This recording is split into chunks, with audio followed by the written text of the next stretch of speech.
My wife and I moved into our new apartment just a few months ago. Before this, we lived in a large cottage overlooking a beautiful lake. It was my wife's dream home for the 3 years that we lived there. We didn't want to leave, but it was a necessary step for us. You see, Jessica and I used to live down south. Everything was going well for a while, but my law firm decided to promote me out of the blue. It was unexpected, but I couldn't have been more grateful. Unfortunately, the job entailed transferring to another one of our many branch locations. The one in question was in New England. We spoke long and hard on the matter, but eventually Jess agreed to move. It's important to note that the dollar doesn't stretch as far up north as it does down south. It's also harder to find employment. That's why we were downgrading from our living space. Until Jess could find another job, we would have to suffer. At least, that's the way she looked at it. Tensions were high for the first few weeks after the move. I could tell Jess was irritable. She missed our old house, our old friends, and working a steady job. She had nothing to do with all of her free time. She was bored out of her skull. This led to many fights, and for a while, it really did seem like we would never settle it. About a month after the move, things did start to look up. Jess found temporary work as a part-time editor at the local TV station. She loved the work and couldn't have been happier with her coworkers, and I couldn't have been happier for her. Everything seemed to be fine for a while. Not perfect, but fine. This was when the sleep talking began. It was to be expected, and honestly, I'm surprised it didn't start up sooner. You see, my wife is a restless sleeper whenever there's a big change in her life, good or bad.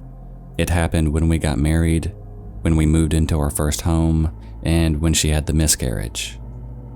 I'll touch more on that later. Jess knows that she sleep talks because I used to bring it up to her from time to time. I would laugh each morning, recalling the weird things that she said the night before. This always made her uncomfortable. She seemed to be embarrassed by it. And that's why, after her first night of sleep talking in our new apartment, I didn't say anything. The sleep talking went on for a couple of weeks. It was at this time that Jess's temp job at our TV station came to an end. Without a job to keep her mind off of things, her nightly outbursts became much worse.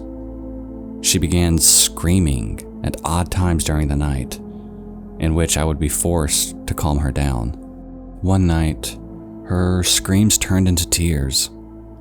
As she was crying, she said something I'll never forget. "I wish you were dead." I knew my wife was asleep, but as I sat there by her side, calming her the best I could, I felt the need to press the matter. "You wish who were dead, hun?" To my surprise, she responded, "You." This caught me off guard. It's a strange thing to want your husband dead, and even stranger when you're asleep. "Why?" I asked. "You're ruining my life." Those 4 words cut deep. Whether they were meant or merely the product of a tired mind, they were the kind of words that demanded self-reflection. I wondered for a moment if I truly was ruining her life, or at least if I were to blame for her night terrors. My wife remained silent for the rest of the night. I know this because I stayed up. Contemplation and worry kept me from a good night's rest. I didn't believe for a second that my wife really wanted me dead, but her late night antics were certainly a cause for concern. Between the screaming episodes and the morbid dialogue, this was the worst her condition had ever been.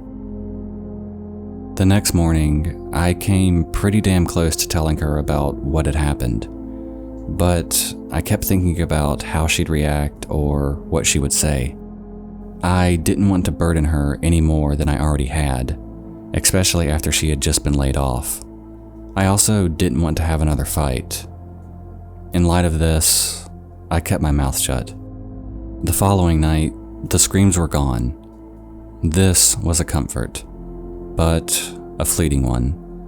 Out of the blue, just as I was about to shut my eyes and call it a night, the sleep talking commenced once again. Sometimes I think about how I'd do it. I chalked this statement up to pure dream-induced nonsense.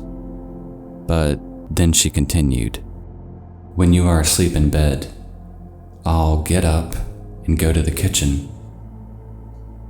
I didn't know what she was talking about, but as she kept speaking, it dawned on me. There were some moments of inaudible gibberish, but from the bits and pieces that were fluent, I could paint a pretty good picture of what she was describing. "Reach into, grab knife, over and over again. Blood oozing off the bed. Can't ruin my life anymore." My wife was describing her plan to murder me. As deeply unsettling as this was, I couldn't help but chuckle to myself.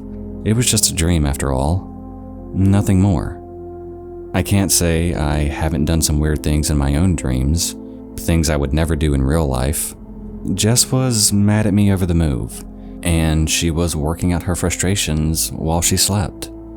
At least, that's what I convinced myself. The sleep talking continued for a few weeks. I'd hoped that Jess's midnight venting sessions were doing her some good, but without a degree in psychology, I couldn't be certain. All I could do was listen. Listen to her ramble about offing me each night, and wait for her condition to run its course. The longest her sleep talking had ever lasted was about a month, so it was safe to say that this would be over soon. A month passed, then two. Jess didn't let up. Every night it was the same routine, either incoherent nonsense or babblings about how she'd like to hurt me. It was getting old, but one night changed everything. As my wife slept, she uttered some words that tore right through my heart. "I lost my baby because of you." My emotions swirled about and formed a very sour concoction that rested in the pit of my stomach. This time, I had to know what she meant. "What do you mean, hun?" There was a brief moment of silence, but eventually, Jess offered me an answer. There was some more gibberish mixed in, but she was able to get her points across. "You made me want kids. You put life in me. And now I'm alone." This struck a nerve and caused a few tears to roll down my cheek. It was my idea to have a kid. Jess never wanted children, but she made herself want them for me. That's why after the miscarriage, I was surprised to find her absolutely devastated. I had no clue how much she warmed up to the idea of having a baby. My tears were interrupted by more sleep talking, of the worst variety. "I will kill you. I promise." That was the last thing that she said all night. It's been roughly a week since my wife made that promise. As disturbing as that threat was, I could have easily brushed it off with the rest, assuming it was the product of stress and was nothing for me to worry about. Unfortunately, I can't stop worrying about it. Jess is scaring the crap out of me. I'm now taking short naps and sleeping with one eye open, and it's all because of one thing. Now she's sleepwalking.